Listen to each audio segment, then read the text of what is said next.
Hello, my name is Maria Zhuravleva. I'm from Russia. I've been in England for almost 10 years now. And my spiritual journey started back in 2010, in the year when I least expected it to start. I was having a normal, what you would call, life path. I was working in the tourism industry in Russia, and I was following that normal pathway, which I thought at the time. I wouldn't say I was entirely happy. I think I always knew I was made for something bigger, for something else, but I never knew what. I thought maybe it's movies, maybe it's modeling, maybe it's, art career. But I was never really talented, what you would call. I was never born with the skill to draw beautifully or to sing beautifully. So there was always this strange mismatch between me and my career, which I couldn't understand. And to be honest with you, every time I would try to pursue like a normal life path, like what other people do, go to work and find a job in an office, it didn't feel right. It just didn't click to me. I did it more for the outward purpose, for the purpose of being more like other people or following like the path of my family, for example, having good examples in front of me. But inside of me, it never felt right. So I remember having this void inside of me at that time and feeling that there is something else. There is something else. So what is it? I'm not sure what it is. At the time, the last thing I could imagine is that I would end up doing past life regressions and energy healing. If somebody told me when I was younger that I would end up doing that, I would probably think, they're crazy. Because I would never imagine myself doing it. I didn't know that it existed at the time. And I remember in the old days when people used to tell me about spiritual work and energy, I always felt that this is a bit strange. This is I felt a bit skeptical about it, to be honest. Only because I've never tried it myself and I've never really experienced what it is like on my own skin, in my own hands. I didn't feel it. That's why listening somebody else talking about it maybe didn't click when I was younger with my own consciousness at the time. However, I've always felt that I was very different from other people.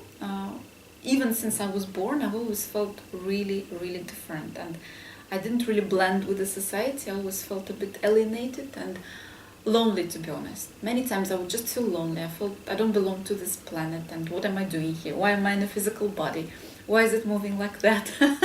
Why do I have to eat, to do human things? It almost felt like I'm discovering it for the first time, like I've never done this before, and it's so strange and so unusual, and to be honest, I don't really want to do it.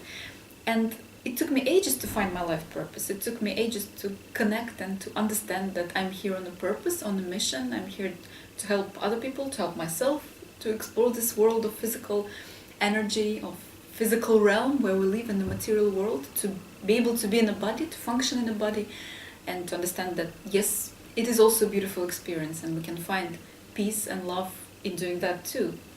But when I was small, I suffered, to be honest. I even remember I used to live in Moscow when I was a child, and I remember sitting in the balcony in Moscow in our little flat and looking out into the sky and praying, asking, manifesting for some beings that I imagined that were looking after me to come and take me back home. So I couldn't handle it. I really, really disliked being here. And I was quite open and honest about it. Like, I just wouldn't smile much and I would just sit there like this a lot of time. I still have it in me. So that lasted for about 25 years, my normal life path. So I graduated from a Moscow Linguistic University. I studied languages, which at the time was quite a good solution because I didn't know what to do. At 16, you have no idea what you want to do. I thought maybe I want to write because I was quite good at writing. So I thought maybe that will be my career in the future, but I wasn't that brilliant to go and study journalism or start that career at university. So I just followed the easy path at the time and became a language teacher. And then after doing several jobs in Moscow, then I came to study to England, and this is where magic has started. So just before I came here, I remember sitting in Moscow in my kitchen and having this very strange feeling that something inside of me was telling me, Maria, intuition. You have to look for the word intuition. And even when I talk now, I'm having goosebumps because it was such a strong sensation. I really knew I had to do it. I didn't know what it is all about, what do I need to look for, but just go and search for intuition. And there was another word which was calling me extrasensory. Extrasensory, I don't know why. I was never really drawn to that side of the world. It used to scare me a little bit, like I wasn't sure what it's all about. So, of course, I believed in my own world, in my own fantasies, in the magical beings. I always believed in wizards, fairies, unicorns, but I never really followed that path. But once I started having that feeling, once I heard intuition, I knew it was a calling. Something inside of me told me it was a calling and I had to follow it. So when I came to England, I was doing a master's degree in tourism at the time, something to be honest I wasn't even interested in doing. Like it was one of those decisions which you just do for the sake of doing it, or maybe it was supposed to bring me here and it was supposed to lead me to the path that I'm on now, that I reflect nowadays. So I started looking online. I googled intuition and I googled meditation, I googled extrasensory, and I started, to my utter surprise, I started finding that there are so many people doing it already, that there's the whole world of spirituality around me which I didn't know existed. And I was so excited to find that there are all these meditation centers, yoga, healing, everything. So many groups I found, meetup groups that exist that were based on this subject. So that's what I started to do. I started going everywhere I could. In the beginning, I was really taking a lot because I was so hungry for this knowledge. It almost felt like, oh my God, this is important. Now, what I was doing before, it wasn't that important. Maybe it was important for my own development, but utterly, this is a much more exciting world, the world of spirituality, the world of our soul, of the truth of our existence on earth. So I remember it was very funny because as soon as I started looking for it, by some strange synchronicity, people came into my life who started talking about it. And you know the way it works in the universe. The moment you start getting interested in something, or the moment you get on your level of vibration, you start to attract the same situations and the same people in your life who will tell you more about it. That's how the universe works, magnetizing similar vibrations. And I believe, especially if the vibration is very good for you, especially if it is your path, the universe will make sure it brings you the best. It will send you the best people, the best books, the best movies, everything you need to see in order to click and remember. So this is what I began to do. I went to a couple of meditation workshops, I went to yoga. I was very excited. In the beginning, of course, I couldn't do any meditation. I was confused, like many others, how you're supposed to do it. I was very excited, but I felt, well, maybe it's very difficult. But through years, I learned that it's not that difficult. It's only about practice. It's only about actually the act of doing it that counts. Not so much, doing it in 1, 2, 3, 4, 5 the way you are taught, but in a way that makes you feel peaceful, in a way that makes you feel loved, in a way that makes you find the connection back to yourself. This is the most beautiful meditation that you can do. So I met many important people at that year of my life, like Miguel Chavez, who is my Reiki teacher and my friend as well, beautiful healer, beautiful person as well. He showed me so much at that time. It was a real opening. We met with him in a coffee shop in 2010, and I asked him, Miguel, what do you do? And he said, well, I'm a Reiki healer. I said, what is Reiki? And he said, well, this is when you heal with the hands.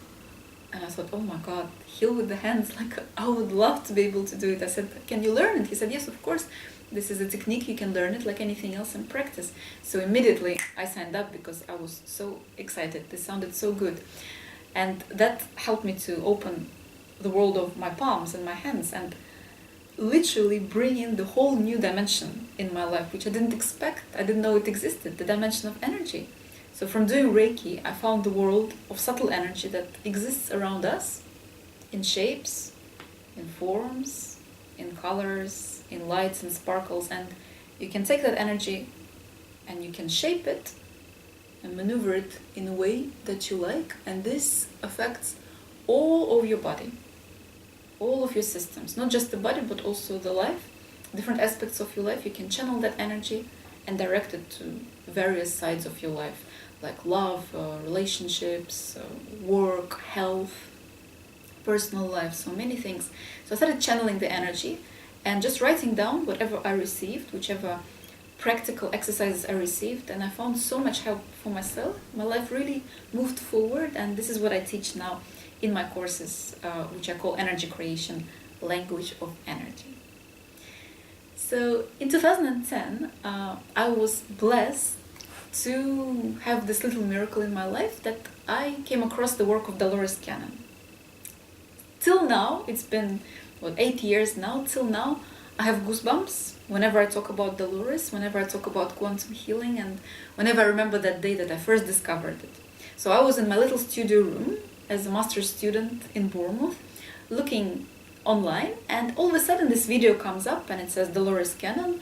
I can't remember the name of the video, but it looked cosmic, and there was something energetic about this video which immediately made me feel like I want to click, like I want to open the video. And it was such a strong sensation that I could not avoid it.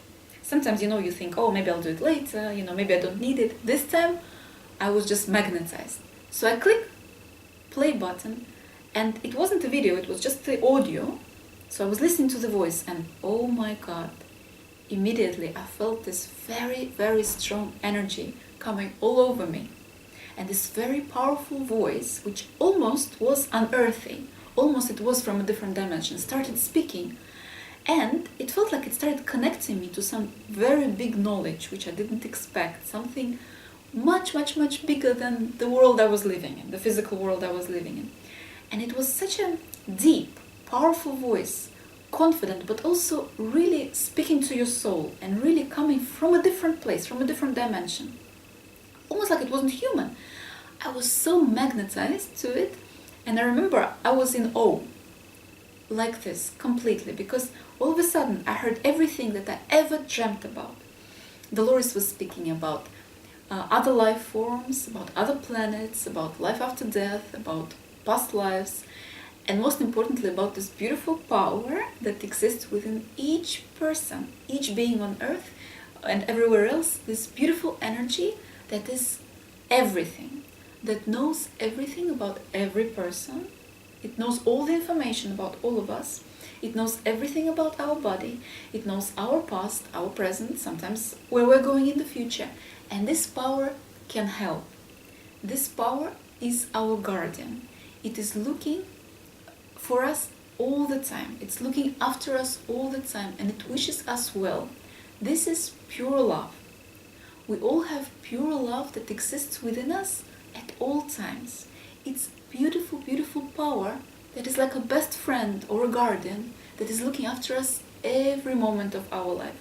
It is listening to everything that we're doing, watching everything that we're doing, what we're saying, what we're feeling, what we're thinking, and it tries to help. This is a healing power, a helpful power. It's our best friend on the other side, and we always have it. They always say you're never alone, we're with you all the time, we love you so much. So this is the power which is called the subconscious.